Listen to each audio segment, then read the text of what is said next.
Já estamos de volta e agora para o nosso Alô Doutor dessa terça-feira, recebendo aqui o nosso querido amigo, doutor Sidney Chalub. Tudo bom, doutor Sidney? Tudo bom, prazer retornar e dar continuidade do que nós deixamos no ar na semana passada, falando sobre terapia de reposição hormonal. E conosco, mais uma vez, nos dando a honra, claro, da sua presença, o doutor Sebastião Maden, que é ginecologista. Doutor Sebastião, seja muito bem-vindo ao nosso programa. Muito obrigada. A honra é toda minha, então vamos explanar sobre esse tema tão importante, né, para esclarecer para as pessoas. Olha, muitas perguntas ficaram da semana passada. Você pode também mandar agora a sua pergunta, seu questionamento, para que a gente possa tirar aqui, né, doutor Sidney? Começando por essa linha, eu lembro muito bem que teve uma telespectadora, Marta, que perguntou sobre ovário policístico. Quais são os sintomas e o que vem a ser os ovários policísticos, para que a gente possa esclarecer para a população? Bom, o principal sintoma quando a paciente apresenta o ovário micropolicístico seria a chamada amenorreia, que seria a ausência da menstruação por período de pelo menos 3 meses. E seria, na verdade, onde os microcistos eles não atingem a maturidade. Eles chegam até um determinado crescimento e depois eles não cumprem a sua função, né, que seria a ovulação, levar à ausência de gravidez e depois a menstruação. Doutor Maden, a dona Rosário, do bairro da Compensa, ela pergunta sobre mamografia. A pessoa que faz a reposição precisa fazer mamografia ou não? Precisa.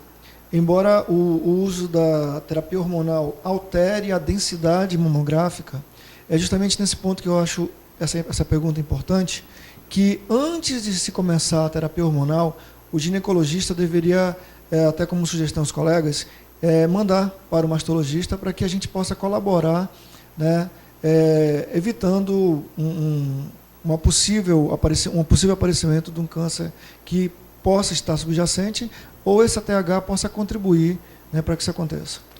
Tem duas coisas que me causam dúvidas. Uma é em relação àquelas mulheres que já tiveram câncer de mama, já que você tocou no assunto, e essas pessoas podem fazer reposição hormonal ou é uma contraindicação absoluta em mulheres que já tiveram câncer de mama e que foram tratadas?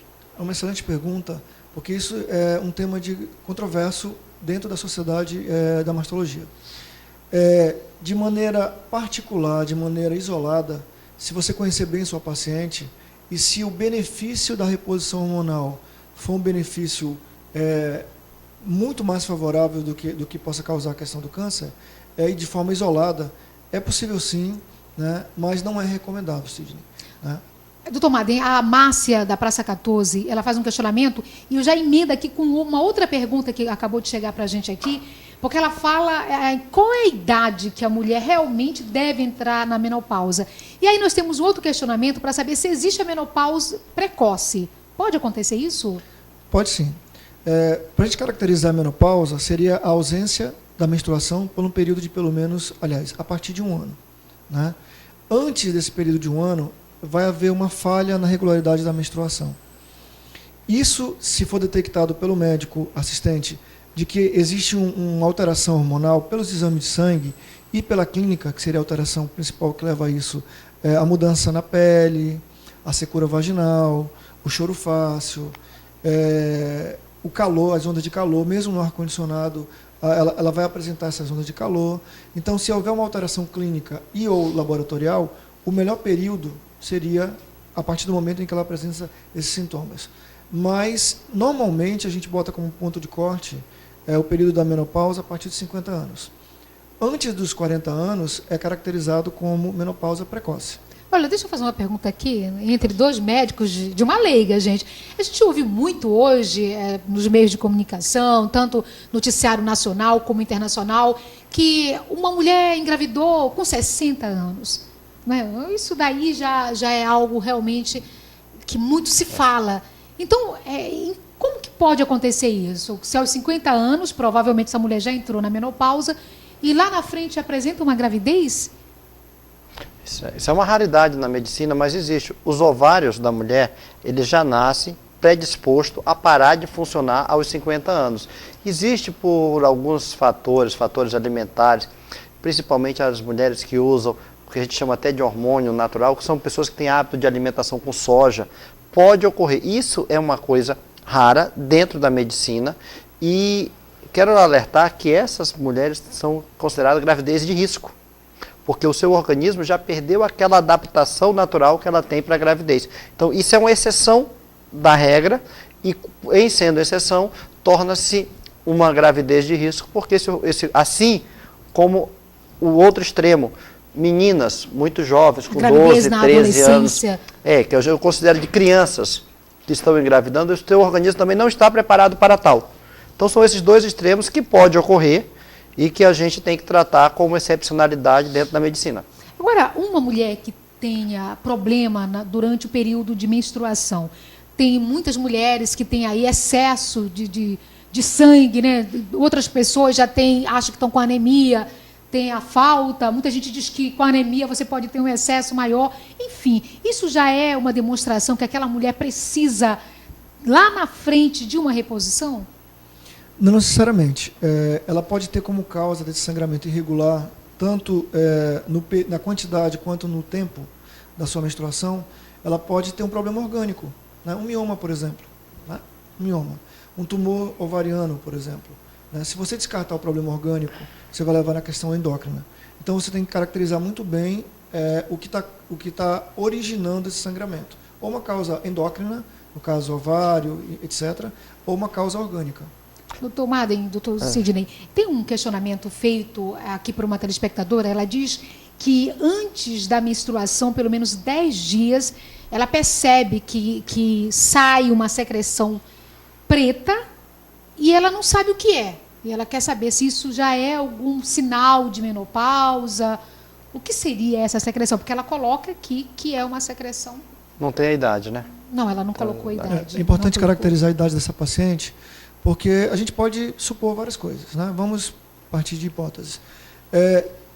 Vamos partir do princípio que essa paciente tenha 28 dias no ciclo dela, ou seja, no primeiro dia ela menstrua, tem 5 dias, depois de 28 dias a partir do primeiro dia volta a menstruar. Então, o 14º dia é o período fértil dela.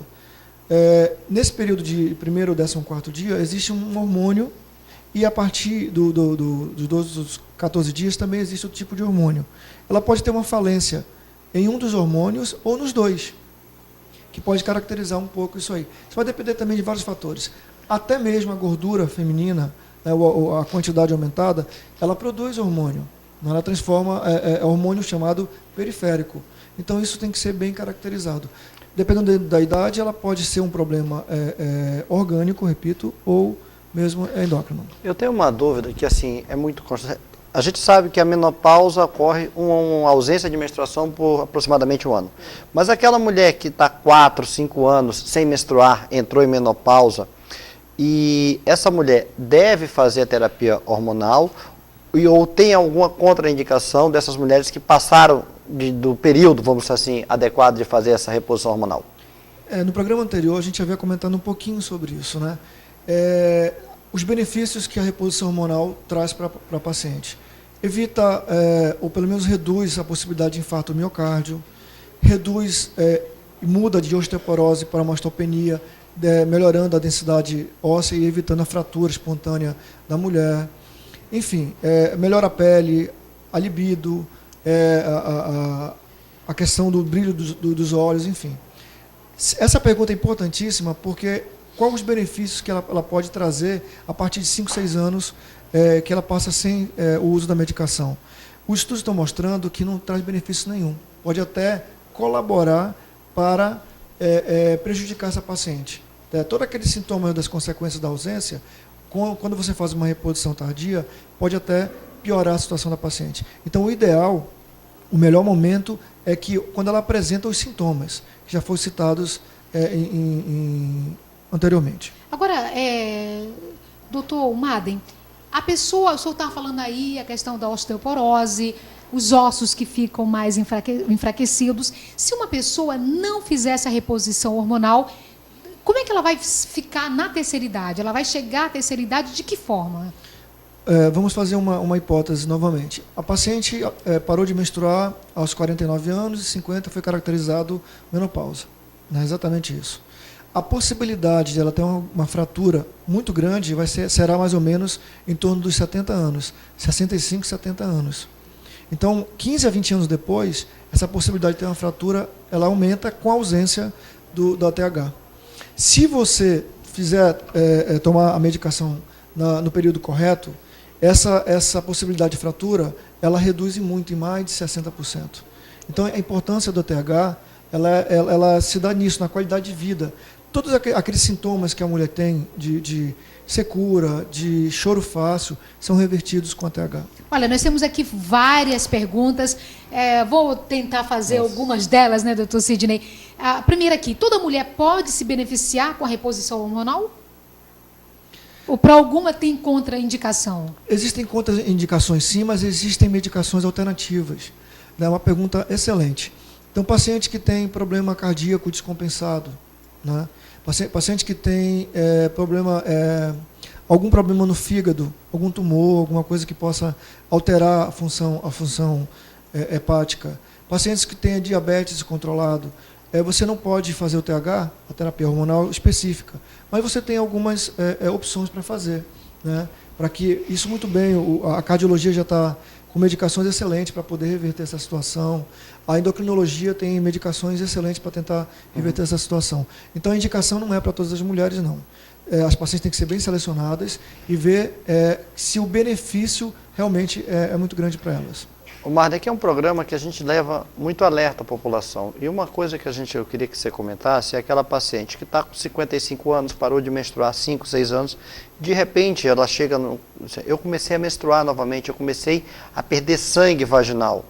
Qual é o caminho que essa paciente deve fazer e qual é o risco que ela está correndo? Ou isso é uma coisa normal das pacientes? Não. Isso é um alerta, né, importantíssimo.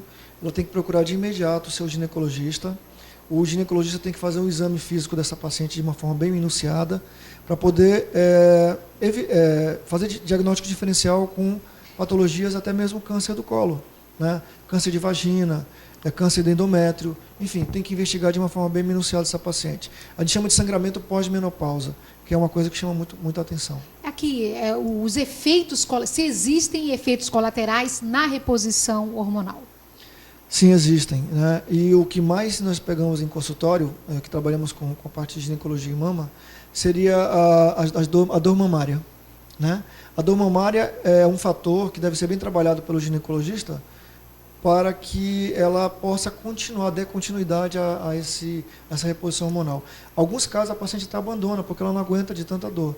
Então, cabe ao médico assistente procurar orientar justamente desses efeitos colaterais, que não são efeitos maléficos, né, mas que existem, tá? E que possa mostrar para essa paciente de que a reposição é muito melhor em qualidade de vida do que esses efeitos que possam trazer. Existem outros, mas o principal seria realmente a dor mamária. Olha, vai acabar, mas antes de acabar eu quero mito ou verdade? Reposição hormonal e fumo. É contraindicação? Ou como é que a gente trabalha com aquelas mulheres que fumam e tem que fazer reposição hormonal? E só para emendar, aqui com a chegada do climatério, o que deve mudar na alimentação da mulher? Olha só, essa pergunta que o Sidney fez é importante porque a gente sabe que fumante crônico, né, ele causa lesão nos vasos, e se você tiver uma lesão nos vasos, com a reposição hormonal, como eu falei na situação, ela pode até reverter com a TH. Porém, ela também pode dar um efeito contrário, levar a algumas alterações, principalmente se ela tiver uma comorbidade. Diabetes, trombos, né?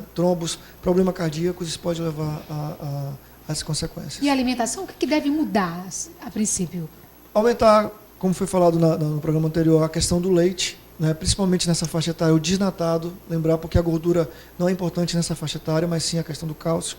A questão do exercício para aumentar a densidade óssea e a questão da alimentação, principalmente de grãos. Ai, gente, que bom, mas olha, eu espero que a gente hoje tenha conseguido responder suas dúvidas. Doutor Sidney, muito obrigada mais uma vez. Obrigado. Próxima terça, mais um assunto importante mais um assunto aqui. Bem palpitante como esse. Oba, doutor Sebastião Marden, muito obrigada, meu querido. Venha sempre conosco. Está à disposição. Muito obrigado. Obrigada mesmo. E a gente continua daqui a pouco, após o intervalo, tem mais Câmera 13 para você.